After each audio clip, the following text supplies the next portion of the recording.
Yo, people, welcome back to the YouTube channel. You already know what time it is. It's time for another video. I wasn't expecting to make a video on top of, obviously, the game being played later today, Chelsea versus Manchester City, but I have no choice. They leave me no choice. This football club continues to cause chaos, and we continue to consume it because we love it. Smash up the likes on the way, and we're going to be discussing all of the drama surrounding Enzo Fernandez. We're going to be discussing Badiashile, who's just been officially announced. That is a done deal. That is a done deal. And also, we'll be discussing who potentially the new target could be as well. But I want to start with what I've got to say on this Enzo Fernandez saga. This is why I don't bring you videos daily on news, because most of the time, when it comes to daily news, there is no daily update. There is no daily update. It's not how transfers work. It's literally how they want it to work, because they need the clicks. They need the traction. They need the the update. They need to prolong it. They need to make it seem like as if every single day something is happening and it's dramatic and it's drama. Most of the time when these executives and these director of footballs or whoever's handling these contract negotiations or these bidding negotiations, it takes weeks. It can take time. You have to schedule meetings. Not everybody can align themselves and get it all sorted in one go. And Chelsea did have a couple of days with Benfica to get this deal done. And of course, as it's now coming out, they have had problems with that because they have said one thing and done another. Obviously, Enzo Fernandez missing training, saying that he wants to leave for Chelsea, saying that he doesn't want to play for Benfica again. Chelsea have tried to potentially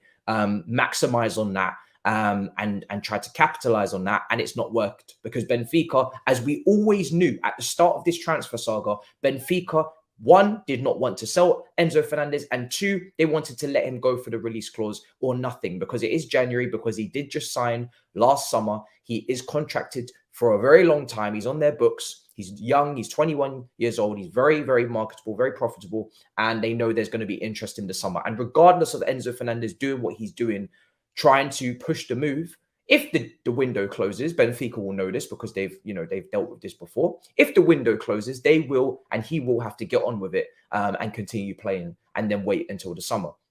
And Benfica are no mugs. Benfica are no mugs. They've cashed in before. They've cashed in on Felix. They've cashed in on Nunes. They always make sure that they get a good price for what they've paid for, and especially with a player with so many years left on his contract. So Chelsea should know that. And if they really need the player, and we really do, and they really want the player, which we really should, then really Chelsea should not be playing around too much and playing games. But let's hear what Ornstein had to say, who hasn't really been over talking on this transfer, and now we know why. But I know what all our audience are saying. What about Enzo Fernandez? I can tell you that Chelsea love Enzo Fernandez. They love Jude Bellingham as well. They've got other options too, the likes of Declan Rice, Alexis McAllister, Moises Caicedo, and Romeo Lavia. There's no doubt that they are focusing on Enzo Fernandez, but not at all costs. Reports that they have agreed or on the verge of agreeing a deal, as my understanding, are not quite accurate. That's not to say that they won't. It's to say that they won't be held to ransom. They're going to be disciplined in this situation. They're only going to pay what they're comfortable with. So when you see the release clause reported at 127 million euros, and you see suggestions that Chelsea are going to pay even more, we've got to be very careful there, because Chelsea will only pay what they feel is right. If they get the right value in this market, they'll do it. If they have to wait until the summer, they'll do it then. If they have to walk away, they'll walk away. And they do have other options. And I think that's quite important to stress. Chelsea, I would expect to sign at least one midfielder, whether it's now or in the summer, and those options will be quite exciting for them. On the valuations, Alexis McAllister's suggestions of £60 million that they're willing to pay, I'm told the valuation is more around £30 to £40 million. They're going to be quite savvy, Chelsea, and midfield is a key area for them to be focusing on, but not at any cost. And there you go, right? There you go. So Ornstein said it how it is, right? We don't want to pay the release clause. We have been trying to bring it down. As everybody knows, we've been trying to bring it down with a big lump sum payment that Benfica were starting to soften up on. We'll do a big lump sum, and then the rest will be installments. But then it seems like Chelsea have started to take the piss, so to speak. And this is what a journalist had to say today. Cesar Luis Morano. He says Chelsea, led by Christopher Vivell, who seems to be handling these negotiations, as we've seen for a few days now, over those 3-4 days, whatever it was, talking to Rui Costa, etc. Monitored by Todd Boehly, offered 90 million euros to be paid in 4 installments, and possibly that 3 Chelsea players could be in the middle of the deal. Benfica, very angry, returned to the position of release clause or nothing. So, of course, because Enzo Fernandez is causing all this drama, Chelsea are now trying to lowball. Those players involved were meant to be Fofana, Andre Santos, and Ziyech. Obviously, 2 on loan and 1 permanent potentially. And Benfica are not interested in that, as they have always said they want the money or nothing. And they have maybe softened their stance, and now they've returned to a position of release clause or nothing. So Chelsea have gone backwards now in this negotiation. On Monday, the 2nd of January, Chelsea said they would pay 105 million. Therefore, Benfica waited for the structure to be put together, but then Chelsea changed their conditions, and Benfica said we have to do this now in the 48 hours. This is when the negotiations took place, on the 3rd and the 4th of January. So those are the days that we're talking about. Chelsea then arrived on the 4th of January with an offer mentioned well below the discussed 90 million compared to the 127 million. So 90 million euros is, you know, where they were now discussing compared to the 127 million euros. But of course, it's now below. And that is the 90 million that Chelsea came forward with the players involved. Initially, Chelsea agreed that they would pay 105 million pounds. They came back with a 90 million euro plus player. Too low. 127 million euro is the release clause. So these are the figures we're dealing with here. And obviously there's some opinions from the fans that, you know, we have basically once again in a situation where we've tried to lowball, we've tried to take the piss, and we are getting our pants pulled down in a situation where we definitely need the player, in a situation where we 100% need to bring this player in January. It was a great player that had a good, very good player of the tournament, young player of the tournament, World Cup, brilliant. Metrics at Benfica, brilliant metrics with River Plate. We know the kind of player that he is in terms of what he will solve in this team, what he will bring to this team. We know that the midfield is not done once we bring in a player of Enzo Fernandez's quality. If you want to get the best out of Enzo Fernandez, as I maintain, and as we spoke to, Rabona TV, Adrian, the Benfica fan, traditionally, repeatedly for Benfica, he's playing next to a defensive midfielder in a double pivot, a right-sided defensive midfielder. Potentially that could have been Zakaria for the rest of the season to bring balance. And yes, he can sit, and he has sat for Argentina. But if you want to get the best out of him, including his shooting range, including his final third pass, then you would like to give him just a little bit more space to roam. Maybe your Fabregas to your Matisse is the best kind of comparison to look at in terms of just what I'm talking about here in terms of structurally in the midfield. If you want to use him as a sitter, you can. But I do believe that Chelsea over the years have been a bit backwards in their midfield in terms of having a sitter, relying on the most threatening and most dangerous passes, and the person playing ahead, whether that be Kante, now Zakaria, whoever, is expected to do the tackles and interceptions. Most teams have the sitter do that, and the person further forward is the person with the final pass, because they're the ones that are closer to goal. I think it's a bit backwards from Chelsea, but it is what it is. So let's now listen to the Benfica manager, who has spoken on this situation that I've just spoke to you about. Not to work against that, so then maybe we will lose the player. So the third point to this topic, there's a club who want our player. They know we don't want to sell the player. They try to get the player on their side, and they know that they only can get this player when they pay the clause. So it's a very clear situation. What the club is doing, who wants to buy Enzo, is disrespectful against all of us, against Benfica, and yet I cannot accept what they are doing. So to make the player crazy, and then to pretend they can pay the clause and later they want to negotiate, I think is not what I understand about a good relationship between clubs who maybe want to discuss about the players. So that's what I can say about the whole topic with Enzo, and I will not answer further further not. So yeah, he's not happy. I think he might be a little bit off in terms of the details, and just because 105 million pounds, 127 million euro release clause.